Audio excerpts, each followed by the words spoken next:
ખરતા અને અકાળે સફેદ થતા વાળ એ અત્યારે દરેક ઘરની પ્રોબ્લેમ છે અને માર્કેટમાં અનેક માસ્ક મળે છે, સાથે રાઈસ વોટર છે, ડુંગળીનું તેલ છે, મેથીના માસ્ક કે જે કહે છે કે તમારા વાળ ખરતા અટકી જાય કે સફેદ થતા અટકી જાય છે. થોડા ઘણા અંશે તે કારગર પણ હોય છે, પરંતુ 40+ એટલે કે 40 વર્ષની ઉપરની ઉંમર થાય અને તે પણ ખાસ સ્ત્રીઓમાં તો હોર્મોનલ ફેરફારના કારણે વાળ છે ને તે ખૂબ જ ખરવાના શરૂઆત થાય અને આ એકેય ઉપાય છે ને તે કારગર નથી થતા.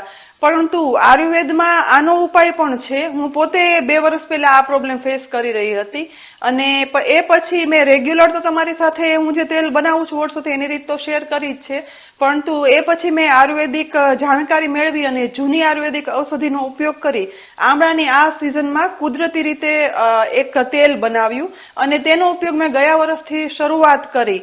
આ સિઝનમાં બનાવ્યું હતું, તમે નહીં માનો, 3 જ મહિનામાં વાળ જે લગભગ 3 કે 4 વર્ષથી આ ખરતા હતા હોર્મોનલ ફેરફારના કારણે તે બંધ થયા સાથે જ વાળ ખરી ગયા હતા ને તો ત્યાં નવા વાળ ઉગવાની શરૂઆત પણ થઈ. તો 40થી ઉપરની ઉંમરની સ્ત્રીઓ માટે જેને હોર્મોનલ ફેરફારથી આ પ્રોબ્લેમ થતી હોય તેના માટે આ ખૂબ જ ઉપયોગી તેલ છે, તેની રીત શેર કરું છું કારણ કે આ મારો જાત અનુભવ છે. સ્ત્રીઓમાં હોર્મોનલ ફેરફારના કારણે વાળ ખરતા કે સફેદ થતા અટકાવે તેવું તેલ એકદમ કુદરતી રીતે મળતી ઠંડક સાથે બનાવવા માટે માટીના વાસણમાં આયુર્વેદિક પદ્ધતિથી બનાવશું. મેં અહીં ઢાંકણવાળું માટીનું મોટું વાસણ લીધું છે. બનાવવાની શરૂઆત છે ને એ આમળાથી કરીએ. વિટામિન સી થી ભરપૂર અને યુવાની કાયમ રાખવા માટે ઉત્તમ કહેવાતા આમળા વાળ માટે એટલા ઉત્તમ છે જ જે વાળને સિલ્કી અને ઘાટા બનાવે છે. માટે જ વર્ષોથી આમળાનું તેલ આપણે બનાવતા આવ્યા છીએ અને માર્કેટમાં પણ એટલું મળે છે. 250 ગ્રામ અહીં મેં આમળા લીધા છે, જેનું આ રીતે ખમણ કરી નાખ્યું. તો આ ખમણને પહેલા માટીના વાસણમાં ઉમેરી દેવાનું. તેની સાથે લઈશું કડવા લીમડાના પાન. માથામાં આવતી ઝીણી ખજવાળ, ખોડો અને સ્કિન ઇન્ફેક્શન દૂર કરનાર કડવા લીમડાના 100 ગ્રામ પાન લેવાના. જો કડવા લીમડાના પાન ના મળે ને તો આયુર્વેદિક દુકાનમાં તેનો પાવડર પણ મળે છે, તે વાપરી શકાય. તેની સાથે લેવાના જાસૂદના પાન. જાસૂદના ફૂલના તો અનેક તેલ મળે છે, પરંતુ એટલા જ ગુણો જાસૂદના પાનમાં હોય છે.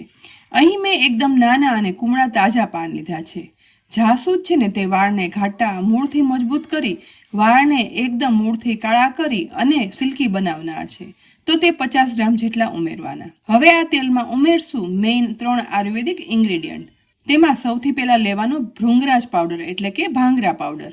આયુર્વેદમાં વાળ માટે સર્વોત્તમ કહેવાતો ભૃંગરાજ છે ને એ કોઈ પણ ઉંમરે વાળને ખરતા અટકાવી મૂળથી આ વાળને મજબૂત કરી કાળા અને લાંબા કરે છે. માટે જ વર્ષોથી ભૃંગરાજનું તેલ તો વાળ માટે ઉત્તમ કહેવામાં આવ્યું જ છે. તો અહીં 25 ગ્રામ જેટલો ભૃંગરાજ પાવડર ઉમેરી દેવાનો. તેની સાથે લેવાનો કપૂર કાચલીનો પાવડર, જે 25 ગ્રામ લીધો છે. હિમાલયમાં ઉગતી આ એકદમ સુગંધીદાર વનસ્પતિનું સ્થાન આયુર્વેદમાં વર્ષોથી છે. શ્વાસના રોગો, દાંતના રોગો અને શરીરમાં સોજા દૂર કરનાર કપૂર કાચલી વર્ષોથી સૌંદર્ય પ્રસાધનમાં અને વાળમાં જૂં લીક પડતી હોય, ઇન્ફેક્શન દૂર કરી ખરતા વાળને અટકાવી અને વાળને રેશમી બનાવનાર આ એક સુગંધીદાર વનસ્પતિ છે. સરૈયાની દુકાને આનો પાવડર ઇઝીલી મળી જાય છે. તે પણ 25 ગ્રામ ઉમેરી દઈશું. હવે સૌથી છેલ્લે એક ઉપયોગી વનસ્પતિ એટલે કે જટામાસી. નામ જેવા જ ગુણો ધરાવતી એટલે કે જટા જેવા વાળ કરતી આ જટામાસી છે ને તેનો ઉલ્લેખ ચરક સંહિતામાં પણ અકાળે સફેદ થતા વાળને અટકાવવા માટે કરવામાં આવ્યો છે. મગજના એટલે કે માનસિક રોગો માટે ઉત્તમ કહેવાતું જટામાસીનું તેલ બનાવી અને વાપરીએ ને 40 વર્ષની ઉપરની ઉંમરની સ્ત્રીઓને હોર્મોનલ ફેરફારના કારણે થતા વિચારવાયુ અટકાવી મનને શાંતિ આપે છે. તે સાથે જ અકાળે સફેદ થતા વાળ કે શરીરમાં હોર્મોનલ ફેરફારના કારણે વાળ ખરતા હોય ને તો તે અટકાવનાર સાથે થોડા અંશે વાળને મૂળથી કાળા કરનાર વળી એક સુગંધી વનસ્પતિ છે. જેથી આમાંથી બનાવેલું તેલ છે ને તેમાં કોઈ પણ આર્ટિફિશિયલ સુગંધીદાર પદાર્થ ઉમેરવાની જરૂર નથી રહેતી. 25 ગ્રામ જેટલો જટામાસીનો પાવડર અહીં ઉમેરી દેવાનો. બસ હવે કાળા તલનું તેલ લઈ જે મેં 250 ml લીધું છે તે સાથે ઉમેરવાનું. કાળા તલનું તેલ હંમેશા વાળા માટે વાળને ઘાટા અને રેશમી બનાવવા માટે ઉત્તમ છે. આ બધી વસ્તુ આપણે માટીના વાસણમાં પલાળીએ છીએ, જેથી આ તેલ છે ને તે એકદમ આયુર્વેદિક અને પ્રાકૃતિક રીતે બને. હવે 500 ml કોપરેલ તેલ લઈશ. હેર ઓઇલ કોપરેલ તેલ વગર તો બને જ નહીં અને કોપરેલ તેલના વાળ માટેના ફાયદા તો આપણે બધા જાણીએ છીએ. આ બધું તેલ પણ સાથે ઉમેરી દીધું છે. એ પછી હવે ચમચા વડે બધું એકદમ સરસ રીતે મિક્સ કરી દેવાનું. ભૃંગરાજ અને જટામાસી ઉમેરવાને લીધે આ તેલનો કલર અત્યારે એકદમ ડાર્ક બ્રાઉન થઈ જશે. પરંતુ આ વસ્તુ પૂરેપૂરી પલાળવી દેવી ખૂબ જરૂરી છે, જેથી તેના બધા ગુણો તેલમાં સરસ ભળી જાય. તેના માટે બધું મિક્સ કર્યા પછી ઢાંકણ ઢાંકી 24 કલાક માટે આ વાસણમાં બધું પલળવા માટે રાખી દઈશું. આશરે 24 કલાક પલળ્યા પછી અહીં જુઓ, બધી ઉમેરેલી આયુર્વેદિક ઔષધિ અને લીમડાના પાન બધું સરસ તેલમાં પલળી ગયું છે અને તેલ પણ એકદમ ડાર્ક કલરનું થઈ ગયું છે. પરંતુ હજી સંપૂર્ણ ગુણ મેળવવા માટે તેલને આપણે ઉકાળવાનું છે. તેલને કેટલા ટેમ્પરેચર પર ઉકાળવું જેથી બધા ગુણો છે ને તે જળવાઈ રહે, તે માટે આગળનો વિડીયો ખાસ જોજો. અહીં સૌથી નાના ગેસની ફ્લેમ છે ને તેને સાવ લો કરી લેવાની છે, એટલે કે ફ્લેમ લો રાખવાની. તેના ઉપર આ માટીનું વાસણ છે ને તે રાખી દેવાનું અને આ તેલને ઉકળવા દેવાનું છે, જેથી તેમાં ગુણો છે ને તે એવા સરસ જળવાઈ રહે. જો ગેસની હાઈ ફ્લેમ પર તેલ આપણે ગરમ કરીએ ને અથવા ઉકાળીએ ને તો તેલમાં ઉમેરેલી બધી વનસ્પતિઓ છે ને તે બળી જાય અને તેના ગુણો પણ બળી જાય છે. અહીં ધીમે ધીમે તેલ ઉકળવાની શરૂઆત થશે અને સાથે તલનું તેલ ઉમેર્યું છે ને, તેથી જેવું તેલ ઉકળવાનું શરૂઆત થશે ને એટલે તેથી થોડો થોડો ઉભરો ઉપર આવવા લાગશે. તો આ સમયે ચમચો ફેરવવાનો, જેથી હુંફાળ છે ને તે બેસી જશે. આવું આપણે વારે વારે કરવાનું છે અને લગભગ 1 કલાક સુધી આ રીતે ચલાવતા જઈને તેલને ઉકળવા દેવાનું. એ પછી ઉકળતા જ્યારે ઉમેરેલી બધી જ આયુર્વેદિક ઔષધિ, લીમડાના પાન, જાસૂદના પાન એકદમ સૂકા કડક લાગવા માંડે ને અને તેલમાં ઉપર તરવા લાગે ને, તેના પરથી આપણને ખ્યાલ આવી જશે કે ઉમેરેલી દરેક વસ્તુના સંપૂર્ણ ગુણો છે ને તે તેલમાં મિક્સ થઈ ગયા છે અને તેલ એકદમ પાકી તૈયાર થઈ ગયું છે. બસ, તો આ સમયે ગેસની ફ્લેમ છે ને તે બંધ કરી દેવાની અને તેલનું આ માટીનું વાસણ છે ને તે ગેસ પરથી નીચે ઉતારી લેવાનું.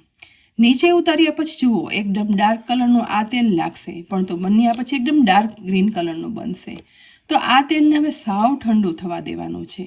તેના માટે 3 થી 4 કલાક એમ જ રાખી દઈશું અને 4 કલાક પછી એકદમ ઠંડા થયેલા આ તેલને તમે જોશો ને તો ડાર્ક ગ્રીન કલરનું અને કુદરતી સુગંધીદાર બની અને તૈયાર થયું છે.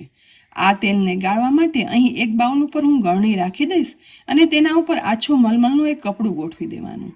બનાવેલું તેલ ઠંડુ થઈ ગયું છે ને તેને મલમલના કપડામાં ધીમે ધીમે કરી બધી જ આયુર્વેદિક ઔષધિ સહિત જ ગાળી લેવાનું છે. બધું તેલ આ કપડામાં આવી જાય ને એ પછી આ કપડાને ચારેય બાજુથી કવર કરી ઉપાડી અને પોટલી બનાવી લેવાની અને એ પછી ધીમે ધીમે કરી પોટલી વાળતી જવાની અને તેલ ગાળતું જવાનું. જેમ જેમ પોટલીને આ રીતે ગોળ ગોળ ટાઈટ કરશું ને તેમ બધું તેલ છે ને તે એકદમ સરસ નીતરી જશે. અહીં ધીમે ધીમે કરી નીતર્યા પછી હાથથી પણ એકદમ હું પોટલી છે ને તે કઠણ કરી લઈશ, જેથી બધું તેલ સરસ નીતરી જાય અને તેમાં ઉમેરેલી આયુર્વેદિક ઔષધિના ગુણો પણ સાથે આવી જાય. ગુણોયુક્ત બનેલું આ તેલ છે ને તે આવું ડાર્ક કલરનું સરસ બને છે. ધીમે ધીમે આખી પોટલી નીચોવાઈ ગયા પછી હજી પણ આ ઔષધિની અંદર તેલ રહેલું છે. તેના માટે આ પોટલીને હું ગળણીમાં રાખી દઈશ અને તેની ઉપર કોઈ વજનદાર ખાંડણી કે પથ્થર રાખી દેવાનું અને લગભગ 12 થી 24 કલાક નીતરવા દઈશું, જેથી પોટલીમાં રહેલું તેલ છે ને તે પણ સરસ નીતરી જાય. અહીં મેં 24 કલાક રાખ્યા પછી હવે આ પોટલી ખોલી અને જોઈશ. જુઓ, અંદરનો મસાલો છે ને તે એકદમ ડ્રાય થઈ ગયો છે, એટલે તેલ છે ને તે સાવ નીતરી ગયું છે. તો હવે તેને અલગ કરી નીચે તરફ કુદરતી ઠંડક સાથે એકદમ ડાર્ક ગ્રીન કલરનું મસ્ત હેર ઓઇલ બની અને તૈયાર થઈ ગયું છે. અત્યારે શિયાળામાં બનાવી અને આ તેલ રાખી દો ને તો વર્ષભર સાચવી શકાય છે અને આમળા તો અત્યારે ખૂબ સરસ આવે જ છે. તો તેની સાથે ઉમેરેલી દરેક વનસ્પતિ જે સ્ત્રીઓમાં થતા હોર્મોનલ ફેરફારના કારણે ખરતા વાળને અટકાવનાર એક ઉત્તમ તેલ બની અને તૈયાર થાય છે. બહુ વધારે વસ્તુ પણ નહીં, છતાં પણ ખૂબ જ ઉપયોગી આયુર્વેદિક કુદરતી રીતે આપણે બનાવેલું આ તેલ છે ને તે ખરેખર વાળમાં ઠંડક આપનારું છે. વાળના મૂળમાં લગાડવાથી અને ઘસવાથી 15 દિવસ ખરેખર ઉપયોગી લાગી હોય ને તો આ વિડીયોને લાઇક કરી અને શેર કરજો. સાથે જ અમારી યુટ્યુબ ચેનલ સબસ્ક્રાઈબ કરી અમારા ફેસબુક પેજને લાઇક કરી અને ફોલો કરી લેજો, જેથી આવી અનેક ઉપયોગી રેસીપીના અપડેટ્સ તમને તુરંત જ મળે. આવતીકાલે ફરી મળશું એક નવી રેસીપી સાથે. ત્યાં સુધી આવજો.